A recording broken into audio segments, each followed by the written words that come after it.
네, 오랜만에 또 뵙는 분들도 계실 텐데요. 우리 앞뒤 양옆에 반갑습니다. 축복합니다. 인사하겠습니다.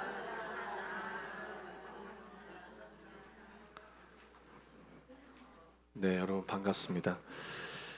3년 전입니다. 2022년 굉장히 화제가 됐던 한국 드라마가 하나 있었습니다. 나의 해방일지라는 제목의 드라마였는데요.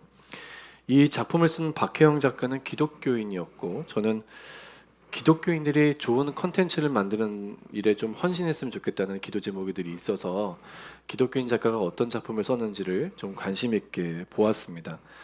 아무래도 기독교인 작가여서 그런지 여러 가지 종교적 상징이나 단어들을 좀 사용한 걸 볼 수 있었는데요. 그 중에 아직도 기억나는 장면이 하나 있습니다. 극 중에서 여주인공인 연미정 씨가 이 갈대숲을 걸어가면서 혼자 소리를 해요. 독백을 하는데 이 독백이 굉장히 긴데 그 중에 그 앞부분이 이렇습니다. 어려서 교회 다닐 때 기도 제목 적어내는 것이 있었는데 애들이 쓴 거 보고 이런 걸 왜 기도하지? 성적? 원하는 학교? 교우 관계? 고작 이런 걸 기도한다고? 신한테? 신인데? 그 뒤로도 쭉 독백이 이어지는데요. 제가 인상적이었던 이 앞부분입니다. 모든 걸 다 할 수 있는 신에게 너무 작은 걸 달라고 하는 그런 친구들이 이해가 되지 않았다는 거죠. 고작 성적 오르게 해달라. 천지를 창조하신 하나님한테 친구하고 화해하게 해달라. 원하는 학교에 좀 진학하게 해달라. 이런 기도를 하는 이런 정도의 기도 제목이 가장 합당한가 라는 생각을 이 극중 주인공이 어렸을 때 했다는 거죠. 여러분은 어떻게 생각하십니까? 전능하신 하나님께 아주 사소한 문제로 기도하는 것.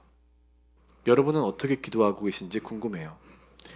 드라마 주인공의 독백에서처럼 좀 이상해 보일 수도 있겠죠. 그 크신 분한테 아주 그런 사소한 걸 못하러 구하고 사소한 걸 달라고 하는지 차라리 좀 큰 걸 달라고 하든지 이런 생각을 하실 수 있을 것 같습니다. 하지만 기도는요, 하나님과의 진실한 대화죠. 솔직한 대화예요. 그러니까 기도는 잘하고 못하고는 없어요. 여러분이 기도를 하고 안 하고의 차이일 뿐이고 하나님과의 친밀함이 핵심이에요. 기도가 길어진다는 건요, 하나님과 그만큼 가깝다는 얘기예요. 여러분 별로 친하지 않은 사람하고 대화해 본 적 있으시죠? 대화가 이어가지질 않아요. 근데 친한 사람하고 대화하다 보면 몇 시간이 가는 줄 모르잖아요. 그러면 헤어질 때 뭐라 그래요? 자세한 건 이따가 전화로 하자. 뭐 이러잖아요. 그만큼 친밀한 거예요. 기도는요, 가장 쉽게 표현하면 대화입니다. 물론 육성으로 들리지 않죠. 주님의 음성은. 그러나 여러분 깊이 기도해 보면 아시지만 마음과 생각에 주님의 음성이 떠오릅니다. 그리고 상황 속에서도 말씀하시는 주님이 느껴져요. 여러분 야외 예배나 이런 거 통해서 저도 이번에 플로리다에 좀 휴가차 다녀왔는데요. 하늘만 봐도 하나님이 느껴집니다. 수고했다. 좀 쉬고 가라. 그렇게 말씀하시는 주님의 음성이 느껴져요. 여러분 아주 사소한 문제도 하나님과 대화를 나누는 것은 오히려 우리에게 유익한 것이라는 걸 잊지 마십시오. 오늘 점심 뭐 먹을까요, 주님? 이렇게 물어볼 수 있습니다. 어떤 사람은 그런 것 가지고 기도한다고 먹고 싶은 거 먹으라고 그렇게 얘기하는데요. 꼭 어떤 음식을 먹을까를 결정하기 위함이 아니라 그것까지도 주님께 가져가서 이야기하고 싶을 정도로 하나님과 친밀한 거예요. 그러니 매일 하나님과 대화를 하는 것처럼 소소한 일상 가운데서 겪는 작은 일들 가지고도 하나님께 이야기하듯 기도해 보시는 것이 참 좋은 일입니다. 그래서 기도에 있어서 가장 중요한 건 하나님과의 친밀함이고 그 친밀함을 유지시켜주는 가장 중요한 통로가 기도라는 거죠. 홍성준 목사님의 사도행전 설교집입니다. 아름다운 교회를 향하여. 홍 목사님은 이 책에 젊은 유학생 시절 자신이 했던 기도에 대한 일화를 적어 놓았습니다. 얼굴만 봐도 너무 힘든 사람이 있었던 모양이에요. 그것도 교회에서. 그러다 보니 당신도 모르게 이런 기도를 자꾸만 드렸답니다. 하나님, 오늘 그 사람 좀 안 만나게 해주세요. 그 사람하고 안 마주쳤으면 좋겠습니다. 여러분 오죽하면 이런 기도를 했을까요? 하지만 그 기도를 하는 도중에도 목사님은 부끄러움을 느꼈답니다. 하나님이 이 기도를 들으시고 얼마나 내가 한심하실까. 하나님 저 사람 좀 안 만나게 해주세요. 이런 기도나 하고 있는 자신이 너무 애처롭고 하나님 앞에 부끄러웠다는 거예요. 하지만 이런 기도를 드리고 싶을 정도로 관계 문제를 겪는 경우가 우리 중에도 많이 있지 않습니까? 저는 오히려 홍 목사님의 이런 솔직한 고백이 참 마음에 와닿았던 것 같아요. 솔직히 정말 면목 없는 기도죠. 여러분이 드리는 기도가 다 면목이 있는 기도십니까? 참 면목 없는 기도 많이 합니다. 하나님께 드리고도 참 어디 쥐구멍이라도 숨고 싶은 기도를 드릴 때가 있지 않으십니까? 하지만 하나님께 그 아프고 불편한 속마음을 솔직하게 털어놓는다는 것. 저는 이 목사님이 그렇게 진솔하게 내 안에 있는 아픔을 하나님께 고백한다는 점에 있어서 이분의 이 기도가 참 마음에 와닿았습니다. 여러분은 속마음을 불편함 없이 털어놓을 대상이 있으세요?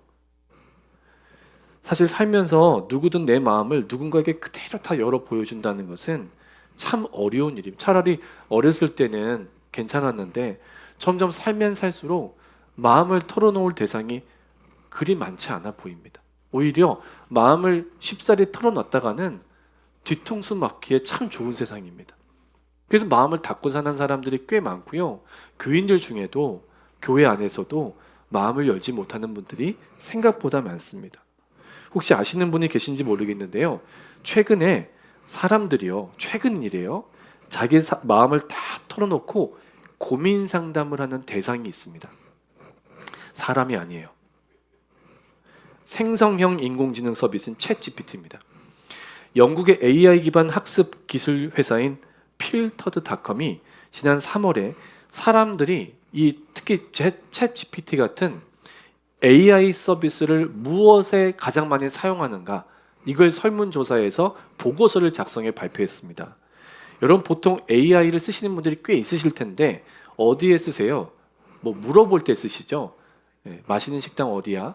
뭐 이런 거 물어볼 때 쓰잖아요.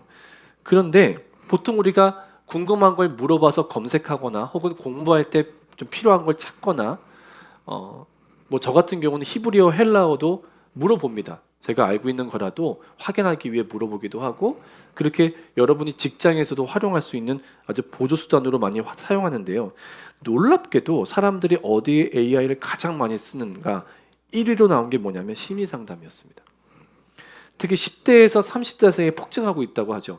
여러분은 지금 공감을 잘 못하실 텐데 AI 기술에 굉장히 강하게 친밀도를 느끼고 있는 10대에서 30대 사이에서는 요즘에 가장 유행하는 게 운세를 보는 거. 이 챗GPT가 운세를 정확하게 봐준다는 거죠. 내가 언제 태어났고 언제 뭐 무슨 띠고 뭐 이런 걸 다 입력을 프롬프트로 다 작성해서 올리면 정확하게 이 사람의 운세를 봐준다는. 그렇다고 운세 보지 마세요. 챗GPT로. 심지어 지금 SNS는 심리 상담용 챗GPT 프롬프트 작성법이 유행을 하고 있는 겁니다. 챗GPT는 얼마나 질문을 잘하느냐에 따라서 좋은 대답이 나오거든요. 그러니까 프롬프트가 좋아야 됩니다. 그만큼 심리 상담을 받을 때 이렇게 물어보라라는 이 내용이 유행을 하고 있다는 거죠. 여러분 생각하면 챗GPT 같은 차가운 인공지능은 형식적인 답을 하거나 듣기에 좋은 아이고 힘드시겠어요 하는 기계적인 대답을 할 거라고 예상하시는데요. 놀랍게도 우리 생각보다 훨씬 논리적이고 객관적인 조언을 해준다는 거예요. 웬만한 사람보다 나은 거죠. 왜냐하면 사람은 듣다가 못 듣고 중간에 끊어버리기도 하고 공감이 안 된다고 얘기도 하지만 챗GPT는 중간에서 말도 안 끊어요. 끝까지 들어주고요. 정말 힘들겠다고 공감까지 해줍니다. 이러는 게 어떻겠냐? 몇 가지 1, 2, 3 솔루션까지 조언으로 내놓습니다. 이러니까 웬만한 정신과 의사보다 낫다는 말이 과언이 아니죠.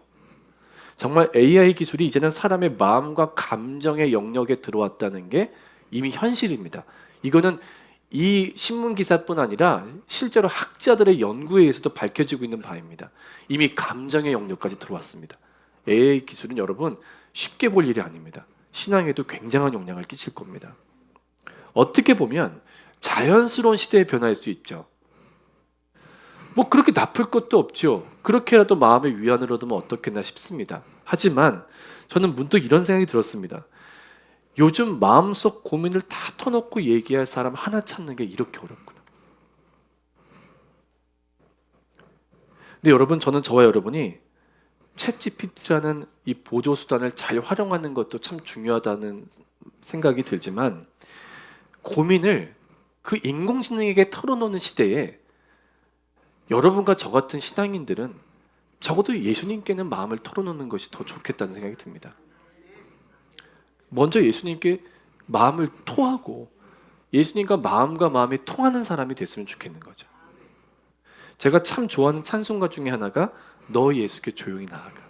제가 참 마음이 힘들면 이 찬양을 자주 부르는데요.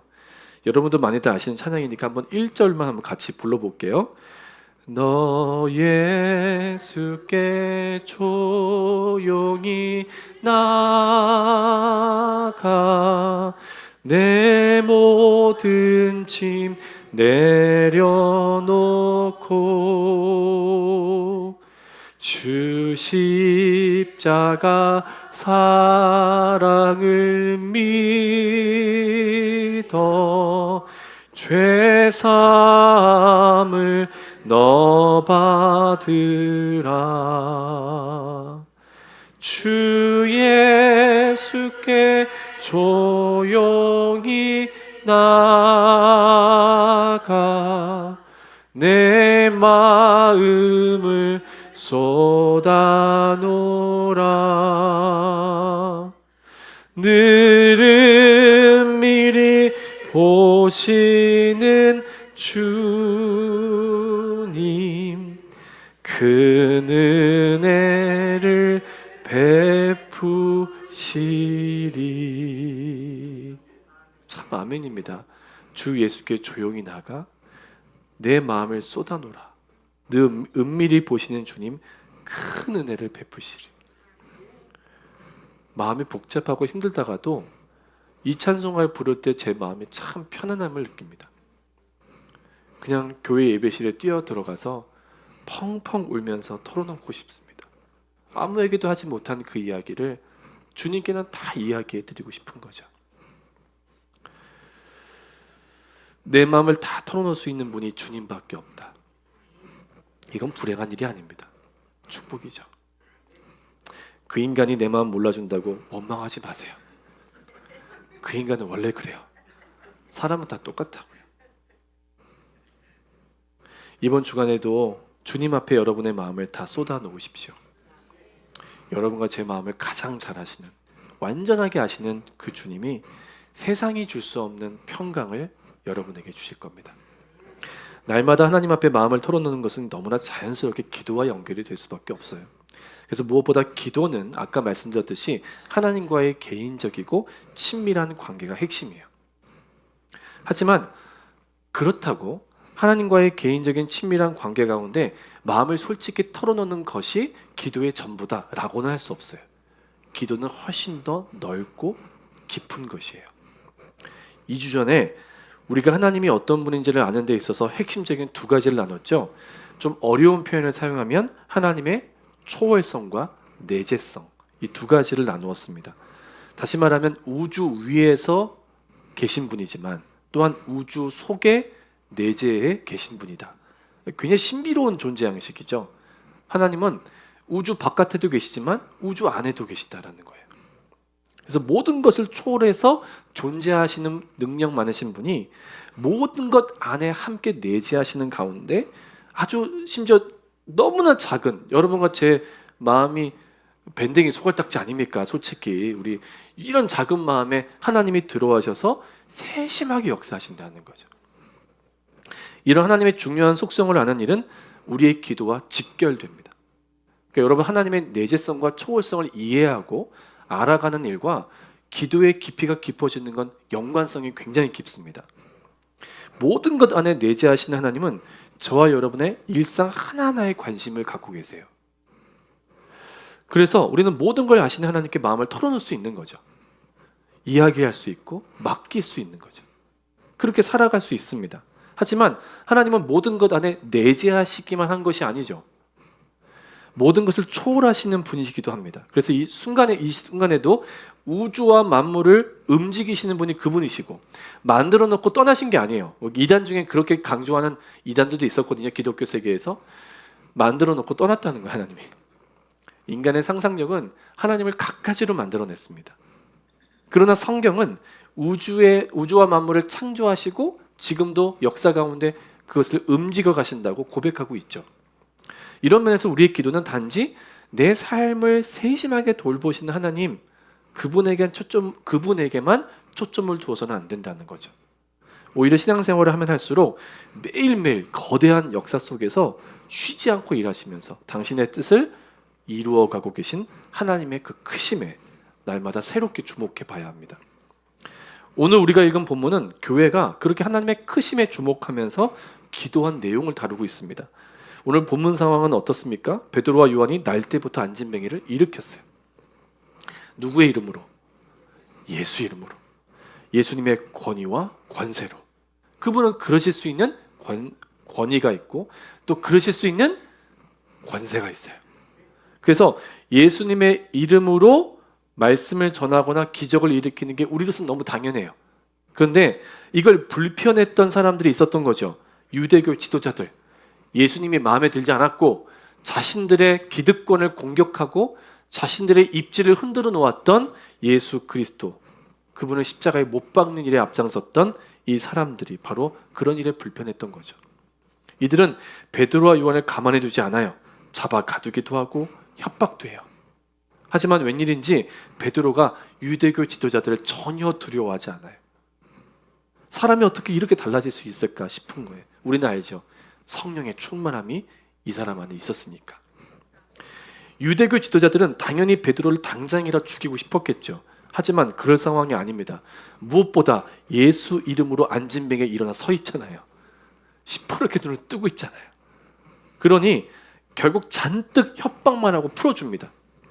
이때 풀려난 베드로와 요한이 저 같으면 좀 어디 가서 쉬고 숨을 텐데 23절을 보면 동료들한테 바로 가서 제사장들과 장로들의 말을 다 알렸다고 성경에 기록되어 있습니다. 그러니까 유대교 지도자들이 한 말을 다 그들에게 전달했다는 것인데요. 어떤 말도 전달했을까요? 협박. 너희들 예수 이름으로 앞으로 무엇이든 해봐. 가만히 안 둘 거야. 다음엔 그냥 안 넘어가. 아주 강한 협박이 있었겠죠. 유대교 지도자들의 이런 무시무시한 협박을 이젠 다른 사도들과 교회 성도들이 다 알게 된 겁니다. 큰일 난 거죠. 우리 같으면 회의를 먼저 할지도 몰라요. 모여가지고 어떻게 할 거냐. 이제 이 회의하기도 전에 도망가는 사람도 있을 거예요. 일단은 나중을 기약하자 이러면서 흩어져 버리는 사람도 있을 수 있겠죠. 자, 그런데 사도행전의 첫 교회 공동체는 놀랍게도 이렇게 위급한 상황에서, 두려운 상황에서 마음을 모아 같이 기도를 하기 시작합니다. 24절을 보면 그들이 듣고 한 마음으로 하나님께 소리를 높였다, 한 마음으로 기도했다고 써 있는데요. 여기서 사용된 한 마음이라는 헬라어는 신약 성경 전체 12번밖에 쓰이지 않았어요. 근데 11번이 사도행전에 있습니다. 그만큼 누가라고 하는 사도행전의 저자가 교회란 한 마음으로 모인 곳이다 라는 걸 강조하고 싶었던 거죠. 그만큼 한 마음으로 기도하는 걸 굉장히 중요하게 강조했던 겁니다. 그런데 이런 마음이 하나 되는 교회가 고난을 만났을 때 했던 기도의 시작은 이렇습니다. 24절 우리 함께 스크린 보고 있습니다. 시작. 그들이 듣고 한 마음으로 하나님께 소리를 높여 이르되 대주제여 대주제여 바다와 그 가운데 만물을 지으신 이시요. 아멘. 여러분 성경에도 밑줄을 그어 놓으셔요. 대주제요. 우리가 보통 안 쓰는 표현이긴 합니다. 대주제요. 천지와 바다와 그 가운데 만물을 지은 이시요. 기도는 내용이나 초점도 중요하지만 기도를 받으시는 대상, 하나님을 올바로 고백하는 게 참 중요합니다. 그래서 우리가 보통 그리스도인들은 기도할 때 어떻게 시작해요? 하나님, 아버지, Heavenly Father, 우리의 진정한 아버지라고 고백하잖아요. 초대교회는 어떻게 고백했냐면 대주제요 라고 고백을 해요. 자, 대주제란 말은 절대적 권능을 가진 절대자를 의미하는 그런 표현입니다. 슈나벨 같은 학자들에 의하면 대주제라는 이 단어는 지배권을 강조하는 단어다라고 얘기해요. 어원을 따져봐도 위에서와 다스리다가 합쳐진 단어입니다. 영어로는 sovereign Lord. 우리가 하나님께 모든 걸 기도드릴 수 있는 이유는 하나님이 그 모든 걸 다스리고 계신 권능자이기 때문인 거죠. 그러니까 첫 교회 공동체는 자신들이 어찌할 수 없는, 여러분이 뭐 유능하다고 해도 할 수 없는 것들이 참 많지 않습니까? 살면 살수록 참 나의 무능함을 깨닫게 되는데요. 어찌할 수 없는 어려움 가운데 혼자 개별적으로 떨어지지 않고 교회가 한마음 돼요. 기도하면서 특히 모든 걸 창조하셨을 뿐만 아니라 지금 현재 우리가 불가능하다고 여기는, 우리 힘으로 할 수 없다고 여겨지는 이 모든 영역조차도 다스리고 계신 절대자이자 초월자인 하나님을 정확하게 입술로 고백하면서 그분을 높여 찬양하면서 기도를 시작한 겁니다. 어려운 때잖아요. 근데 그들의 기도는 하나님 수준에까지 이루고 있어요. 어려운 때일수록 저도 여러분도 이렇게 기도를 시작하게 되길 바랍니다. 내가 힘들어하는 이 영역, 내가 아파하는 이 부분, 내가 도저히 어떻게 할 수 없는 이 상황, 이것조차도 다스리시는 하나님. 이게 대주제예요. 그러니까 하나님을 찬양하면서 적극적인 기도로 나아간 것이죠. 여러분을 지금 무섭게 만들고 두렵게 만들고 자꾸만 안절부절 못하게 만드는 그 어떤 부분이 있다면 그 부분도 다스리고 계신 하나님이시라고 고백해 보시기 바랍니다. 이게 기도에 있어서 중요하다는 거예요. 여러분에게도 하나님은 대주제이시거든요. 나를 무섭게 만드는 이 암세포 다스리시는 하나님을 찬양합니다라고 기도를 시작할 수 있는 것이고요. 수십 년 동안 치유되지 않고 있는 이 마음의 고통을 다스리시는 하나님을 찬양합니다라고 기도를 시작할 수 있는 거죠. 도무지 회복되지 않는 인간관계도 여전히 다스리시는 하나님을 찬양합니다. 이렇게 여러분이 적극적인 기도로 나아갈 수 있는 거예요. 이렇게 모든 걸 다스리시는 하나님을 고백하고 찬양하면서 시작된 기도의 시작, 이 다음에 나오는 것이 성경 구절의 인용입니다.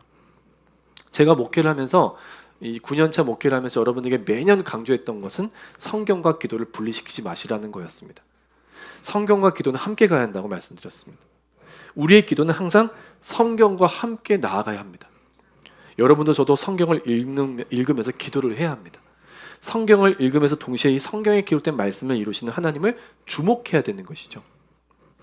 초대교회는 기도하면서 그냥 툭 성경 말씀이 튀어나올 정도로 성경에 익숙하기도 했지만 그 성경을 믿는 믿음이 분명했던 거죠. 자, 25절, 26절을 화면을 보고 같이 한번 읽겠습니다. 자, 시작. 또 주의 종 우리 조상 다윗의 입을 통하여 성령으로 말씀하시기를 어찌하여 열방이 분노하며 족속들이 허사를 경영하였는고 세상의 군왕들이 나서며 관리들이 함께 모여 주와 그의 그리스도를 대적하도다 하신 이로소이다. 아멘. 여러분 지난 세월로 표시해드렸죠. 저 부분이 시편 2편 1절 2절입니다. 그러니까 초대교회 사도들과 성도들이 기도하는 가운데 인용했던 성경 구절이 바로 시편이라는 것이에요. 신약학자 롱게네커 등에 의하면 초대교회에서는 시편 2편을 예수님의 십자가 고난에 대한 예언으로 받아들이고 있었습니다. 오래전 다윗이 말한 내용이 예수 그리스도에 대한 예고라고 본 것이죠. 특히 방금 읽은 본문을 보면 어떻게 표현합니까? 열방이 막 분노한다. 세상에 항상 화가 나 있잖아요. 서로 대적하고 양극화되어 있고 어떻게든 서로를 좀 눌러버리려 하죠. 또 심지어 족속들이 허사를 경영한다. 헛된 일을 계속 이루어가고 있다. 이라고 얘기해요. 여러분 전도서 읽으시면서 헛되고 헛되도다. 이 표현이 제일 많이 나오잖아요. 전도서에. 근데 전도서의 핵심은 모든 것이 헛되다에 있지 않아요. 그건 전도서를 제대로 읽으시는 게 아니에요. 전도서의 핵심은 모든 것이 헛되다가 아니라 유일하게 헛되지 않은 분이 계시다는 거예요. 할렐루야. 하나님 헛되지 않으시다. 이 고백이 지혜서에서 나온 거예요. 그러니까 정말 중요한 거죠. 사람들은 늘 헛된 걸 도모 열심히 땀 흘리고 막 노력하고 하는데 그게 다 어떤 거예요? 헛된 일들이에요. 더 나아가서는 그렇게 분노하고 헛된 일을 경영하는 세상으로부터 세상에 힘을 가진 자들이 힘을 합쳐 누구를 대적해요? 예수님을 대적한다는 거죠. 이어지는 27절을 보면 심지어 절대로 하나 될 수 없었던 예수님 당시에 헤롯이라는 왕과 빌라도라는 총독이 정치적 입장과 가치관이 완전히 다른 두 인간이 예수님을 죽이겠다는 하나의 목적을 가지고 연합하는 걸 보게 됩니다. 하나님 예수님을 대적했죠. 이 시편 2편 말씀 그대로입니다. 근데요, 28절을 보면 우리가 언뜻 이해하지 못할 만한 표현이 하나 나옵니다. 28절을 같이 한번 읽어볼게요. 시작. 하나님의 권능과 뜻대로 이루려고 예정하신 그것을 행하려고 이성에 모였나이다. 아멘. 언뜻 읽으면 마치 교회가 이곳에 이렇게 모였습니다라고 기도하는 것 같으시겠지만 이 본문은 앞의 구절과 연결지어 해석해야 합니다. 다시 말하면 예수님을 대적하려고 모인 그들의 그 악한 연합과 그들의 모임이 결국은 어떻게 됐다는 거예요. 하나님이 오래전부터 계획하신 그 일들을 이루려고 모인 것이 돼버렸다. 이렇게 얘기하고 있는 거죠. 엄청난 역설이고 반전입니다. 우리는 우리가 예상하는 바대로 되지 않으면 너무 힘들어하죠. 하지만 우리 예상대로 되지 않는 게 오히려 훨씬 더 좋을 때가 많습니다. 하나님이 역사를 만들어 가시니까요. 그러니까 우리 뜻대로 되지 않아도 우리가 감사할 수 있는 이유는 무엇입니까? 우리를 이끄시는 분이 하나님이심을 내가 믿기 때문이죠. 정말 말도 안 되는, 때로는 이해가 되지 않는, 초대교회가 그렇지 않습니까? 지금 열심히 하나님 믿어보겠다고 교회 열심히 나오는데 고난을 겪는 거예요. 사람들의 오해를 사고요. 여러분 이런 일을 겪을 때가 얼마나 많습니까? 탄탄대로가 열려도 지금 시원찮을 판에 자꾸 어려움이 오고 자꾸 힘든 일이 생기고 나 교회 괜히 다니나? 예수 안 믿는 게 낫지 않나? 이런 생각까지 하잖아요. 근데 여러분 그런 모든 시도들, 그런 모든 악한 세상과 그 사단의 시도가 결국은 어떤 일로 연결된다는 거예요. 결국은 하나님 모든 걸 만져가시면서 하나님의 뜻을 이루는 방향으로 종결짓게 된다는 거죠. 이게 초대교회의 믿음이에요. 이게 그들의 위대한 믿음이었다고요. 세상의 악한 시도들까지도 하나님의 뜻을 이루는 도구로 사용하셨던 하나님의 위대하심을 보라는 겁니다. 자, 이런 믿음이 어떤 기도를 하겠는가? 29절 앞부분입니다. 참 중요한 기도인데요. 시작. 주여 이제도 그들의 위협함을 굽어보시옵고, 여기서 굽어보시옵고에 밑줄을 그어 놓으세요. 이 굽어보다라는 말은 상황을 살펴서 적절한 판단을 내린다 이런 뜻이에요. 여러분 상황을 살펴서 판단 내리는 건 여러분과 저의 전문 영역일 수도 있습니다. 내가 내 상황을 제일 잘 알죠. 근데 여러분 그보다 더 잘 아시는 분이 누구십니까? 하나님이 더 잘 아시죠. 그래서 지금 이 위급한 상황에서 초대교회는 어떻게 고백하고 있는 거냐면 우리가 심판하고 싶고 우리가 복수하고 싶고 우리가 그들을 바꿔놓고 싶지만 우리는 그럴 능력이 없으니 하나님의 손에 그들에 대한 판단과 모든 심판과 정죄함까지도 맡겨드립니다 라고 기도하고 있는 거죠. 모든 결정권, 모든 판단의 권한을 하나님 손에 완전히 맡겨드리는 겁니다. 그리고 나서 초대교회가 이런 기도를 합니다. 핵심 부분이에요. 29절 나머지 부분에서 30절까지 우리 스크린 보고 같이 함께 읽을게요. 시작. 또 종들로 하여금 담대히 하나님의 말씀을 전하게 하여 주시오며 손을 내밀어 병을 낫게 하시옵고 표적과 기사가 거룩한 종 예수의 이름으로 이루어지게 하옵소서 하더라.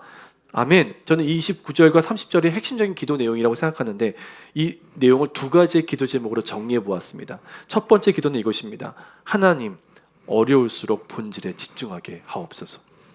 이 기도는 종들로 하여금 담대히 하나님 말씀을 전하게 해주십시오 라고 했던 본문 말씀에서 나온 기도입니다. 여러분 교회에게 주어진 가장 중요한 본질적 사명은 모여서 친교하는 것이 아니라 나아가서 복음으로 세상을 변화시키는 것입니다.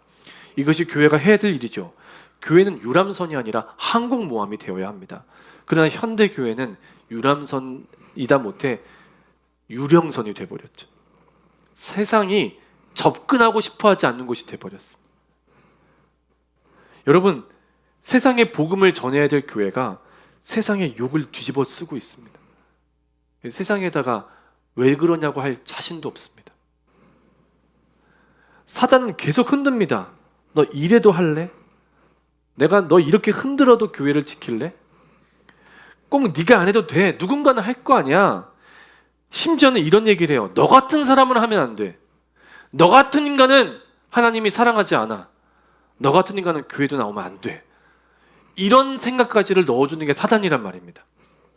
근데 여러분, 정말 교묘하게 흔들어요. 대놓고 흔들 때도 있지만 교묘하게 흔들 때가 더 많아요. 사단이 이렇게 우리를 흔들고 특히 교회와 가정이라는 하나님이 창조하신 원형의 공동체를 흔들면 흔들수록 우리는 유일하게 흔들리지 않으시는 예수님을 붙잡아야 하지 않습니까? 예수님을 붙든 성도의 입술과 마음에서는 온전히 복음이 선포돼야 마땅합니다. 사랑하는 여러분, 저도 여러분도 어떤 상황에서도 복음을 전하며 살게 되기를 축복합니다. 그런 저와 여러분의 기도는 마땅히 이래야 되죠. 하나님, 어떤 상황에서도 어려울수록 본질에 더 집중하게 해주십시오. 두려워하지 않고 복음을 전하게 하십시오. 이 기도가 저와 여러분의 기도가 되길 축복합니다. 두 번째 기도는 이것입니다. 하나님, 오직 하나님만이 하실 수 있는 일을 나타내 주시옵소서. 병이 낫고 기사와 표적이 일어나는 것은 우리가 할 수 있는 일이 아니에요. 이걸 강구하면서 초대교회는 이 모든 일들이 예수 이름으로 이루어지게 해달라고 기도합니다. 예수 이름에는 어떤 의미가 담겨 있다고요? 예수님의 권위와 권세, 그분의 자격과 능력이요. 우리에겐 자격과 능력이 없음을 고백하는 것이죠. 그래서 그분의 권위와 그분의 능력으로 우리에게는 음과 금은 없어도 모든 걸 하실 수 있는 예수 그리스도의 이름으로 명령하며 기도할 수 있는 자녀의 권세가 있습니다. 초대교회는 완전히 둘러싸여 있어요. 악한 대적자들에 의해서. 여러분이 지금 둘러싸고 있는 무언가가 있겠죠. 여러분 옴짝달싹 못하게 하려고. 여기까지만 가. 신앙도 여기까지만이야. 계속 벽을 세우고 있는 악한 대적자들이 있습니다. 하지만 초대교회의 기도를 기억하십시오. 하나님, 저는 아무것도 할 수가 없지만 하나님은 하실 수 있지 않습니까? 하나님만이 하시는 일을 보여주십시오.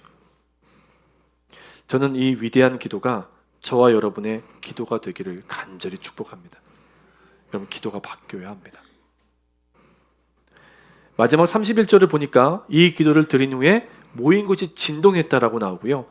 자, 핵심은 그 다음 표현입니다. 다 같이 한번 31절을 읽을게요. 시작. 빌기를 다하며 모인 곳이 진동하더니 무리가 다 성령이 충만하여 담대히 하나님의 말씀을 전하니라. 아멘입니다. 초대교회가 기도하자 성령 충만함이 다시 임했다는 거죠. 여러 학자들이 이 부분을 이렇게 썼더라고요. 성령의 새로운 feeling, 체움이 있었다. 성령이 새롭게 채워지자 두려움이 사라집니다. 그리고 교회는 담대하게 복음을 전하기 시작하죠. 교회를 통해 하나님만이 하시는 일들이 성령 충만함 가운데 이루어지기 시작합니다. 제가 휴가 때 어느 피자 가게 가서 드링크를 먹으려고 하는데 거기 써 있어요. 한 번만 리필하십시오. 두 번 하게 만들고 싶은, 그렇게 하고 싶은 마음이 드는 그런 구절이었는데, 여러분, 성령님은 그러지 않으세요. 한 번만 리필해 주겠다. 아니요. 계속해서 우리를 다시 채우시는 분이시죠. 성령의 새로운 충만함이 이 시간 여러분에게 임할지어다. 그래서 이 기도가 매일 선포되어야 합니다. 하나님, 어려울수록, 복잡할수록 단순하게 본질에 집중하게 해주십시오. 또 한 가지, 하나님, 오직 하나님만이 하실 수 있는 일을 나타내 보여 주시옵소서. 우리의 기도가 이렇게 바뀌어야 합니다. 여러분의 기도가 여러분 수준에 머무르지 않고 여러분의 연약함에 무너지지 않고 하나님의 크고 강하심을 기대하며 그분의 수준에까지 기도하게 되는, 그래서 하나님을 뜨겁게 경험하게 되는 이번 한 주간 되시기를 주의 이름으로 축원합니다. 함께 찬송했으면 좋겠어요. 우리 성찬 받기 전에 전능하신 나의 주 하나님 함께 찬양하며 나아가겠습니다.